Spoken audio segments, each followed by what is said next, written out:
जय माता दी। हरे कृष्णा।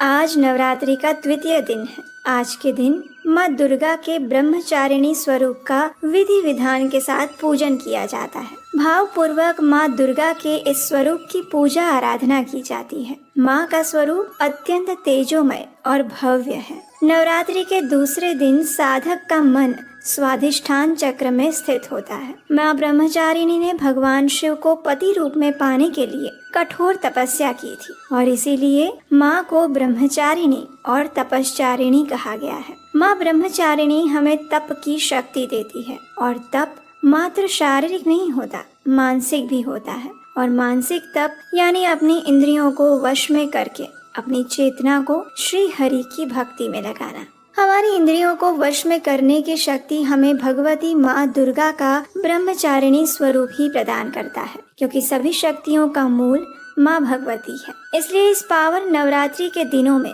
माँ दुर्गा की उपासना करके हम शारीरिक और मानसिक शक्तियाँ प्राप्त कर सकते हैं और माँ ब्रह्मचारिणी से हमें तप करने की शक्ति प्राप्त हो सकती है। तो चलिए आज नवरात्रि के दूसरे दिन सबसे पहले माँ ब्रह्मचारिणी की कथा का श्रवण करते हैं और उसके बाद उनकी विशेष पूजा आराधना कैसे की जाती है ये जानते हैं। जब माता सती ने पुनः जन्म लेकर पर्वतराज हिमालय के घर में पार्वती के रूप में जन्म लिया था, तो नारद जी के उपदेश से उन्होंने कठोर तप किया, जिसके फल स्वरूप वे भगवान शिव को पति रूप में प्राप्त कर सकी। इस कठोर तप के कारण उनका नाम ब्रह्मचारिणी या तपश्चारिणी पड़ा। महादेव को प्राप्त करने के लिए माता पार्वती गंगोत्री के पास गंगा अवतरण स्थान पर भृंगी तीर्थ में तपस्या करने चली गई। वहाँ भगवान शिव की आराधना करते हुए उन्होंने 10,000 वर्षों तक केवल फल कंदमूल खाए और 100 वर्षों तक शाक खाकर जीवित रही। इस प्रकार कठोर उपवास रखकर और वर्षा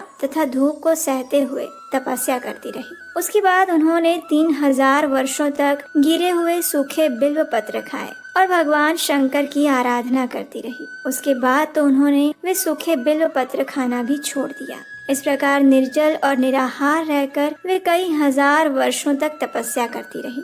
पत्तों को भी खाना छोड़ देने के कारण उन्हें अपर्णा भी कहा जाता है। इस प्रकार कठोर तप करके माता पार्वती ने आखिरकार भगवान महादेव को प्रसन्न कर लिया। तपस्या के कारण शुद्ध होने पर माँ पार्वती के साथ महादेव का विवाह हुआ और उन्हें अपनी पत्नी रूप में भगवान शिव ने स्वीकार किया। इस प्रकार कठोर तप करने के कारण माता पार्वती का नाम ब्रह्मचारिणी पड़ा, जिसका प्रमाण हमें शिव पुराण से मिलता है। तो इस प्रकार माँ दुर्गा का दूसरा स्वरूप ब्रह्मचारिणी का है और नवरात्रि के द्वितीय दिन माँ ब्रह्मचारिणी की पूजा आराधना की जाती है। ब्रह्मचारिणी का अर्थ तप की चारिणी यानी कि तप का आचरण करने वाली देवी माँ है। माँ पार्वती का ये स्वरूप पूर्ण ज्योतिमय और अत्यंत भव्य है। उन्होंने दाएं हाथ में जप की माला और बाएं हाथ में कमंडलू धारण किया है। माँ ब्रह्मचारिणी दुष्टों को सन्मार्ग दिखाने वाली है। माँ ब्रह्मचारिणी का पूजन करने से आलस्य,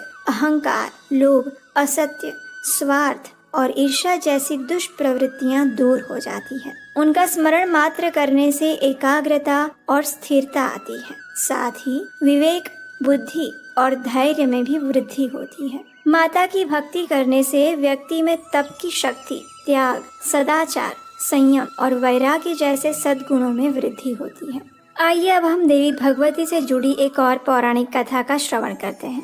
एक समय व्यासदेव ने राजा जन्मेजय से इस कथा का वर्णन किया था और वो कथा इस प्रकार है।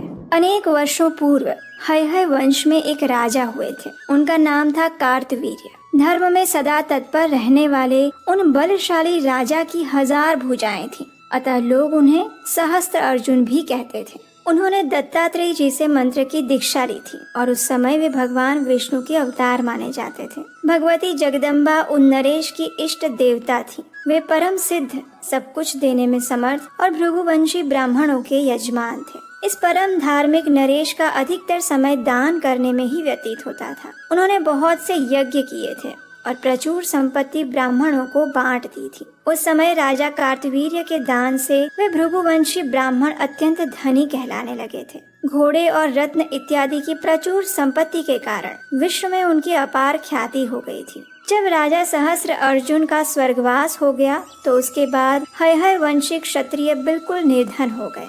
एक समय इन सभी क्षत्रियों को धन की आवश्यकता पड़ी और इस धन को मांगने के विचार से वे उन सभी भृगुवंशी ब्राह्मणों के पास गए। विनम्रता पूर्वक उन्होंने ब्राह्मणों से बहुत से धन की याचना की, किंतु उन लोभी ब्राह्मणों ने कुछ भी धन नहीं दिया। वे बार बार यही कहते रहे कि हमारे पास कोई धन नहीं है। ब्राह्मणों को लगने लगा कि ये हयहय वंशी क्षत्रिय अब हमें अवश्य ही भयभीत करेंगे, इसलिए उन सभी ब्राह्मणों ने अपनी प्रचुर संपत्ति जमीन में गाड़ दी। कई ब्राह्मणों ने अपनी संपत्ति को दूसरे ब्राह्मणों के घर में छिपा लिया। इस प्रकार लोभ के वशीभूत होकर उन ब्राह्मणों का विचार नष्ट हो चुका था।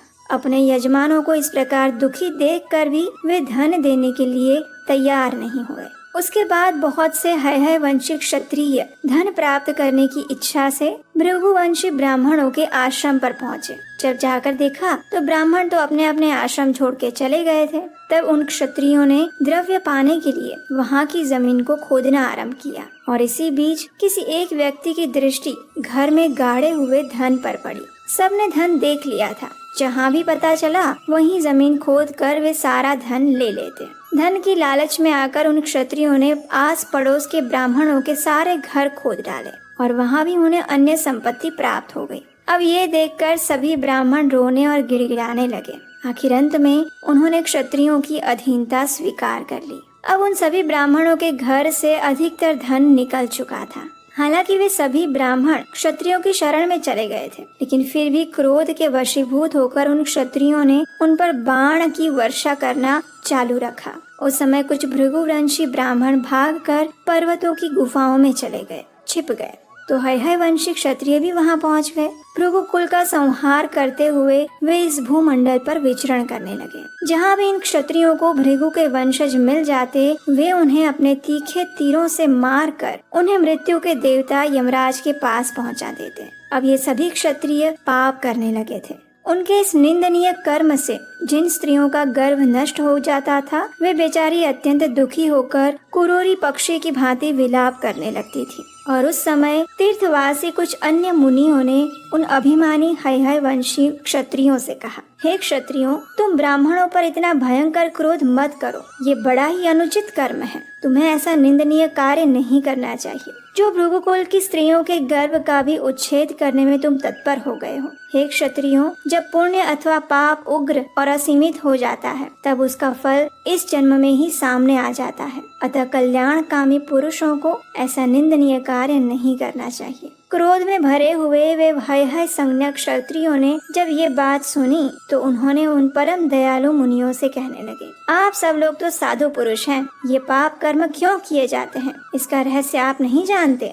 हमारे पूर्वज बड़े महात्मा पुरुष थे। कूटनीति के विशेषज्ञ इन ब्राह्मणों ने उन्हें धोखे में डालकर सारा धन उनसे छीन लिया था। ये सभी ब्राह्मण बगुले के समान हैं। हमने अपने कार्य के लिए जब प्रार्थना पूर्वक उनसे धन मांगा तो उन्होंने देने से इनकार कर दिया। हम तो उनके यजमान हैं। हम महान कष्ट भोग रहे थे और ये बात वे भी जानते थे। हमने उनसे थोड़ा सा ही धन मांगा था, लेकिन उनके मुख से बार बार यही निकलता रहा कि हमारे पास कुछ नहीं है, चले जाओ। धन पास होने के बाद भी उन्होंने हमारी प्रार्थना को ठुकरा दिया था। जब हमारे पूर्वज महाराज कार्तवीर्य ने इन्हें अपनी संपत्ति सौंपी थी, तब किस प्रयोजन से ये उनके धन की सारी संभाल करते रहे? ना तो उन्होंने कोई यज्ञ किया, ना याचक के मांगने पर कुछ दान दिया। ब्राह्मण का तो कर्तव्य होता है कि वो किसी भी प्रकार के धन का संचय ना करे, विधि पूर्वक यज्ञ करे, दान दे और सुख सुविधा के लिए खाने पीने में व्यय करे। हे विप्रो, ऐसा बताया गया है कि धन रहने पर राजा, चोर, अग्नि और धूर्तों द्वारा महान भय उपस्थित होता है। धन का संग्रह करने वाला व्यक्ति स्वयं मरकर उससे अलग हो कठिन दुर्गति को प्राप्त करता है। ये सभी नियम वे जानते थे। उसके बाद भी ये पुरोहित ब्राह्मणों ने लोभ के कारण संशय में पड़े रहे। दान, भोग और नाश, यही तीन धन की गतियां हैं। पुण्यात्मा पुरुषों का धन दान और भोग में खर्च होता है और पापी यूं ही अपनी संपत्ति से वंचित हो जाते हैं। जो कृपण लोग न तो धन का दान करता है, न खाने पीने में खर्च करता है और केवल संचय ही करता रहता है, उसे महान क्लेश भोगना पड़ता है और अंत में उसका धन नाश हो जाता है। इसलिए हमारे गुरु कहलाने वाले इन अधम ब्राह्मणों को मारने के लिए हम तत्पर हुए हैं। ये बड़े ही धूर्त हैं। आप तो महात्मा पुरुष हैं, इसलिए आप कृपया इस विषय में क्रोध ना करें। इस प्रकार मुनियों को आश्वासन देने के बाद उन हय वंशी क्षत्रियों ने अपना कुकृत्य चालू रखा। धन की लालच में आकर उन क्षत्रियों ने ब्राह्मणों को बहुत सताया। लोभ में भरे हुए मानव की बुद्धि नष्ट हो जाती है। वो पापी व्यक्ति कौन सा ऐसा दुष्कर्म है जो नहीं कर सकता। काम, क्रोध और अहंकार ये तीनों शत्रु हैं, लेकिन ये लोग इनसे भी बढ़कर शत्रु हैं। इस प्रकार हय वंशी क्षत्रियों ने दुष्ट बुद्धि वाले बनकर समस्त भार्गव वंश के ब्राह्मणों का संहार कर दिया। जब हय वंशी क्षत्रिय भार्गव वंश की स्त्रियों को इस बात का पता चला तो वे अपार पीड़ा का अनुभव करने लगी। तब वे भय के कारण अत्यंत घबराकर जीवन से निराश होकर हिमालय पर्वत पर चली गई। वहीं नदी के तट पर उन्होंने मिट्टी की माँ गौरी की मूर्ति बनाकर स्थापित की और निराहार रहकर उपासना करने लगी। अब उन्हें अपनी मृत्यु सामने दिखाई दे रही थी। उस समय उन श्रेष्ठ स्त्रियों के पास स्वप्न में देवी पधारी और उनसे कहा, तुम लोगों में से किसी एक स्त्री की जांघ से एक पुरुष उत्पन्न होगा। मेरा अंशभूत वो पुरुष तुम लोगों का कार्य संपन्न करेगा। इस प्रकार कहकर भगवती जगदम्बा अंतर्ध्यान हो गई। नींद टूटने पर उन सभी स्त्रियों के मन में बड़ा हर्ष हुआ। उनमें से एक चतुर स्त्री ने गर्भ धारण किया। उसका हृदय भी भय से वंचित नहीं था। वंश वृद्धि के लिए वो वहाँ से भाग चली। क्षत्रियों ने उसे भागते देख लिया। जब उन्होंने देखा कि तेज से इस ब्राह्मणी का मुखमंडल चमक रहा है, तब वे उसके पीछे दौड़े और कहने लगे, बहुत शीघ्र ही इस नारी को पकड़ लो और मार डालो, क्योंकि गर्भ धारण करके ये यहाँ से जा रही है। इस प्रकार कहते हुए हाथ में तलवार लेकर वे उस स्त्री के निकट पहुँच गए। भय से अत्यंत घबराई हुई वो स्त्री सामने आए हुए उन क्षत्रियों को देखकर रोने लगी। गर्भ में रहने वाले बालक ने सुना कि माता रो रही है। इसकी अवस्था बड़ी दयनीय है और कोई भी उसका रक्षक नहीं है। क्षत्रियों से संतप्त होने के कारण उसके नेत्र जल की धारा बहा रहे हैं। लगता है कि गर्भवती हिरनी सिंह के पंजे में पड़ गई हो। इस प्रकार आंखों में आंसू भरकर कांपती हुई माता को देखकर गर्भ में स्थित बालक के क्रोध की कोई सीमा नहीं रही। वह जांघ चीर कर तुरंत बाहर निकल आया, मानो कोई दूसरा सूर्य प्रकट हुआ हो। उस मनोहर बालक ने अपने तेज से तुरंत ही उन क्षत्रियों के नेत्र की ज्योति को हर लिया। उस बालक की ओर देखते ही मानो वे सभी क्षत्रिय नेत्र विहीन हो गए थे। जन्मांध प्राणी की भांति वे पर्वत की गुफाओं में इधर उधर भटकने लगे। वे समझ नहीं पा रहे थे कि आखिर इस बालक को देखते ही वे नेत्रहीन कैसे हो गए। इससे ये पता चलता है कि इस ब्राह्मणी का ही ये प्रभाव है, क्योंकि इसके पास सतीत्व का महान बल होगा। पतिव्रता नारियों का संकल्प कभी व्यर्थ नहीं हो सकता। दुखी होने पर वे क्षण भर में ही क्या नहीं कर सकती। ये सोचकर वे दृष्टिहीन और निराश्रय हय वंश के क्षत्रिय उस पतिव्रता ब्राह्मणी के शरणागत हो गए। उन्होंने अपनी सुध बुध खोकर दोनों हाथ जोड़ लिए और भय से घबराई हुई उस ब्राह्मणी को प्रणाम किया। उन्होंने ब्राह्मणी से प्रार्थना करते हुए कहा, हे माता, अब आप प्रसन्न हो जाइए। हम आपके सेवक हैं, इसमें कोई संदेह नहीं। पापमय बुद्धि हो जाने के कारण हम क्षत्रियों द्वारा महान अपराध हो गया है और इसी के फल स्वरूप आपकी दृष्टि पड़ते ही हम सब नेत्र विहीन हो गए। हे माते, हम आपकी शरण में आए हैं। अंधा हो जाना मरण से भी अधिक कष्टप्रद होता है, अतः हमें पुनः नेत्र प्रदान करने की कृपा करें। पुनः दृष्टि प्रदान करके हम सब क्षत्रियों को अपना सेवक बना ले और फिर हम शांत होकर अपने अपने स्थान पर वापस चले जाएंगे और इसके बाद कभी भी हम ऐसा घृणित कार्य नहीं करेंगे। अज्ञानवश हमारे द्वारा जो अपराध हुआ है उसे कृपया आप क्षमा करें। हाथ जोड़कर अपने समक्ष खड़े हुए उन नेत्रहीन क्षत्रियों को देखकर ब्राह्मणी ने उनसे कहा, हे क्षत्रियों, मेरे द्वारा तुम्हारी दृष्टि नहीं हरी गई है, यह निश्चित है। मैं तुम पर कुपित भी नहीं हूँ। इसका वास्तविक कारण मैं बता रही हूँ। सुनो, इस समय ये जो भृगुकुल का दीपक बालक मेरी जांघ से उत्पन्न हुआ है, तुम उसी के कोप के भाजन बने हुए हो। रोष में आकर बालक ने ही तुम्हारे नेत्र स्तंभित कर दिए हैं। भृगु के वंशज निरपराधी, धर्मात्मा और तपस्वी थे। जब तुम इनको मार रहे थे तब मेरे गर्भ में ये बालक आ चुका था। इसे 100 वर्षों से मैं अपने गर्भ में धारण किए रही थी।